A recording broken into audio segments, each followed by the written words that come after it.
It happened while she was scrolling. Emily Harper was sitting in traffic just outside New York City when her phone lost signal. At first, she thought it was the storm clouds rolling in. Then, the car in front of her swerved violently and slammed into the divider.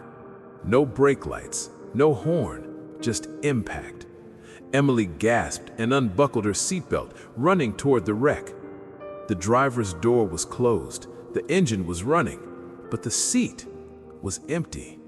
She stepped back slowly. All around her, more crashes.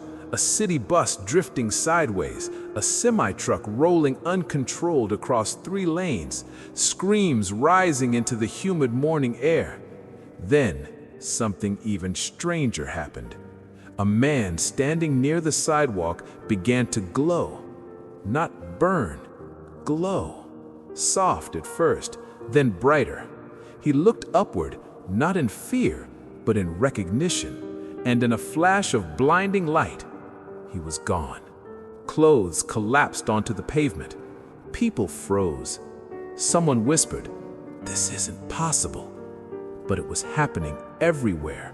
Inside airplanes, inside hospitals, inside homes, across America, across the world. Within 30 minutes, the internet exploded. Hashtag, where did they go? Hashtag, mass disappearances. Hashtag, Judgment Day.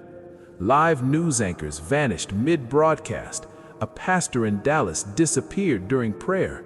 Children were missing from bedrooms. Military officials called it a coordinated attack. Scientists blamed a cosmic radiation anomaly. But the explanations fell apart when security footage showed the same thing over and over. Light, ascension, gone. Emily drove home in shock. Her apartment door was open. The TV was on. Her grandmother's Bible sat on the coffee table, open. Emily's chest tightened. Her grandmother had warned her about this. The rapture, she would say softly. Jesus will come for his people in a moment. Emily always laughed. "Grandma, that's symbolic." But the highlighted verse stared back at her now. In the twinkling of an eye. Her phone buzzed again. Emergency broadcast, nationwide state of crisis, airspace closed, military mobilized. The president declared, "We are facing an unprecedented global event." Outside, sirens screamed endlessly, smoke rose from the skyline, and then the sky itself began to change. The clouds weren't moving naturally, they were pulling inward, spiraling, like something had opened beyond them. A golden radiance burst through the center. Not lightning, not fire, glory. People fell to their knees in the streets, some crying, some praying, some screaming. High above the city, silhouettes of people were rising, drawn upward toward the light, not falling, rising. And in the center of it all stood a figure in brilliance beyond human description. Arms extended, authority undeniable. This wasn't random, this wasn't alien, this was fulfillment. Within hours, it was clear. Millions were gone, but millions remained. Families split in half, churches half empty, prisons untouched, nightclubs still crowded. The pattern was impossible to ignore. The believers, gone. The mockers, still here. Emily collapsed onto her couch, shaking. She remembered every conversation she dismissed, every invitation she ignored, every moment she said, "Maybe later." Later had arrived, and she was still here.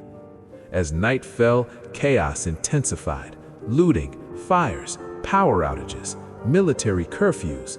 But above the destruction, the sky remained illuminated, like heaven itself had torn open. And for a brief moment, before the light slowly faded, the world understood something terrifying. The rapture wasn't a myth. It wasn't symbolic. It wasn't metaphor. It had started. And when the light finally closed, silence returned. But it wasn't peaceful. It was the silence before judgment. Emily stepped outside one last time and looked up at the darkened sky. One thought echoed in her mind. If this was only the beginning, what comes next? Because when the rapture starts, the world doesn't end immediately. It just enters the chapter no one wanted to believe was real.